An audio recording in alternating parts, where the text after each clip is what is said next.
Hey everyone, welcome back. Today we're going to be taking a look at the new Hemorrhage mod. What is this mod exactly? It is essentially a Hunter Munitions that procs off impact instead of crits. This is a pistol mod with a rifle counterpart called internal bleeding that we'll take a look at later. Today we're just going to focus on this one. When you proc impact, you have 35% chance to apply slash. Now this is a bit higher than Hunter Munitions, which is only 30% proc chance, but the one thing you need to consider is impact itself is a very useless elemental type. Hunter Munitions procs off crits instead, which is already a useful stat. So we will only really be able to use Hemorrhage on weapons that are impact based. First, I'm going to show you an example of a weapon that doesn't really benefit much from this mod. We're going to look at the Exalted Prime, a time-tested favorite. This is your standard viral slash build for higher levels. Obviously, you're probably going to use a better viral slasher in these days with how power creep goes. But this is the type of build that you would set up. With Corpus Stinger, you have a sizable amount of slash and status chance. We're trying to boost the slash weighting to increase the amount of procs we get. These slash procs will be boosted by our viral, which is the only elemental that we have modded on the weapon. So I'm going to spawn these heavy gunners right here, and I'll try dumping my magazine into them. You'll see the slash procs have to end up killing them off, but it does it very easily after my magazine runs out.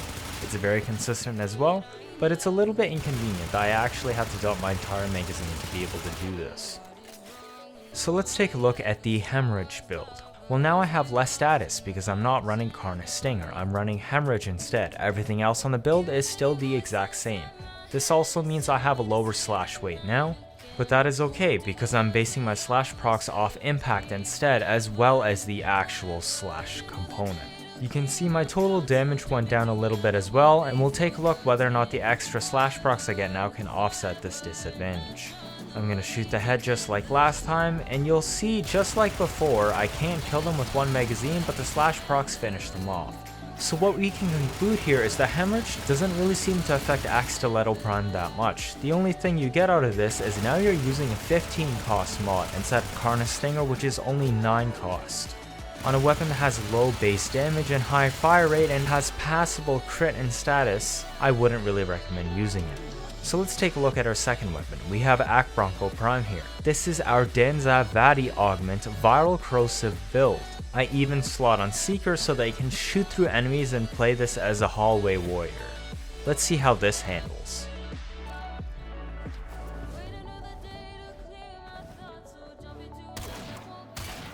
I'm shooting head just like before, and I was expecting that one to die in 4 shots, but it actually didn't, which is kind of surprising.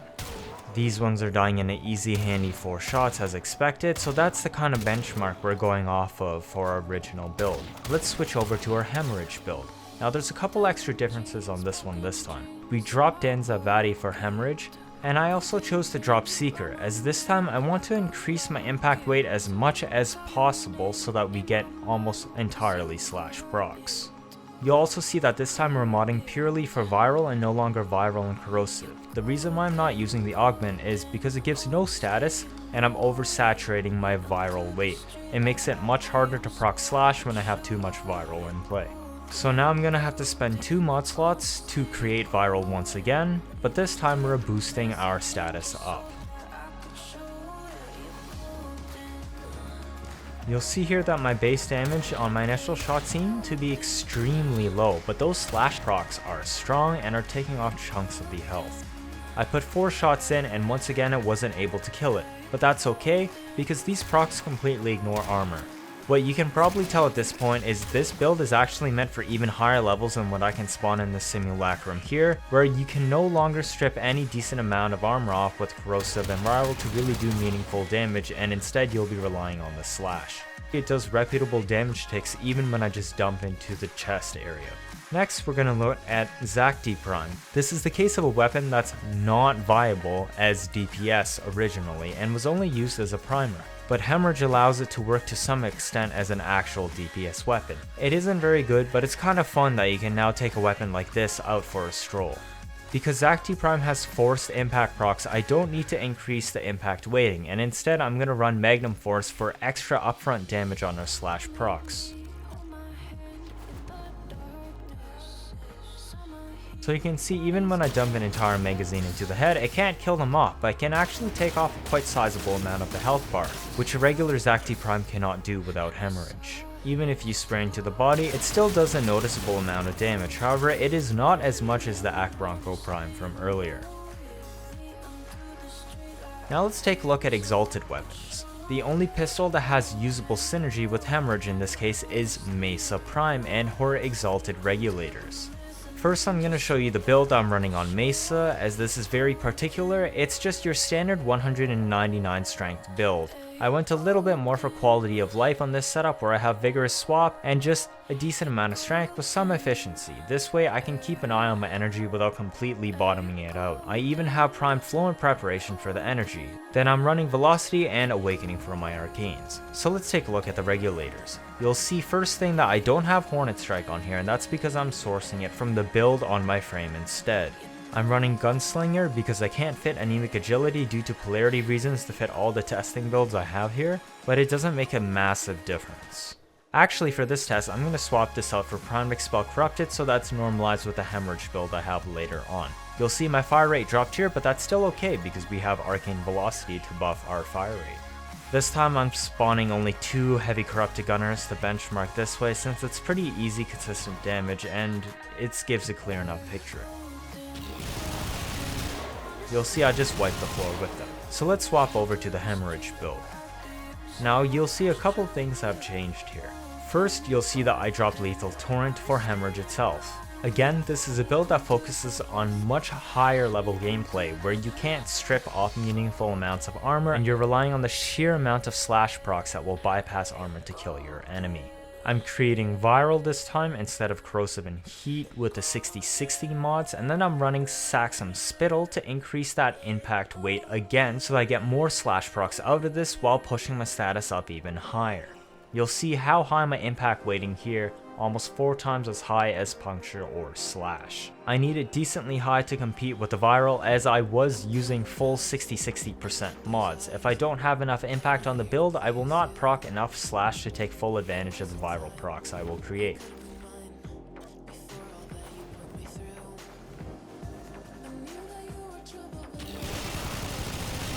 You'll see the initial damage is slower here, but then it starts ramping up very quickly after about a second. And the good thing here is because the slash procs have no upper limit on their cap, I will keep piling more and more slash procs over time.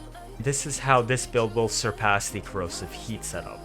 So now let's end this off with a fun little build.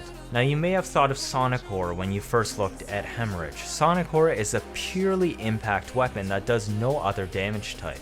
It's normally used only as quality of life because it has poor base damage and horrendous fall off and not the most spectacular status either. But because it's pure impact, I can get slash procs galore here. I'm modding on Viral so that I can inflate those procs as well, but I'm making sure to keep my impact damage above it so I get as much slash as possible, which I will be doing with Saxum Spittle, just like you saw on the regulators.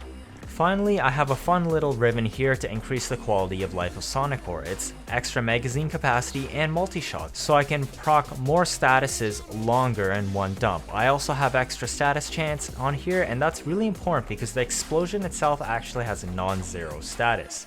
I'm going to be running Vigorous Swap as well as my Arcanes, Precision, and Velocity so I can get just the absolute most out of this and we can see how far I can push the build. I'm going to bring in a Darzog because I really want those slash procs to scale off of crit.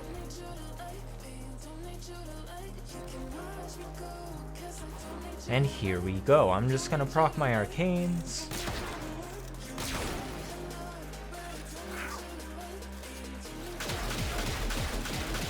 And you'll see, even though I'm hitting pretty much almost entirely crits, it's still not doing that much damage. But hey, at least I can actually kill a fully armored Drakkar Manic Bombard without any other extra buffs. Kinda cool, isn't it? So that about sums up what I want to show you about the Hemorrhage mod today. In my thoughts, I find it slightly underwhelming. Because Impact itself is not a useful elemental damage type, whereas Hunter's Munitions crits are innately useful, this makes Hemorrhage weaker than Hunter Munitions, even though you don't have them on pistols, but this is just where I stand on my opinion. I feel like if you set the status effect to have 50% chance to apply, which would also allow slower firing weapons to have 100% proc chance of slash, then it would have made this mod a lot more of a standout and useful in the builds. Because as you could see on stuff like Axe Stiletto or Axe Bronco, it was very niche and either wouldn't be any better than the already existing options or would require very specific scenarios for them to begin to shine. If this is your first time here, make sure to leave a comment or better yet, subscribe. 66.9% of you are not subscribed. Hit that button, else you're gonna miss all of my future uploads for the Corpus Railjack mainline that just dropped. That's it for this video, thank you all for watching and see you all next time.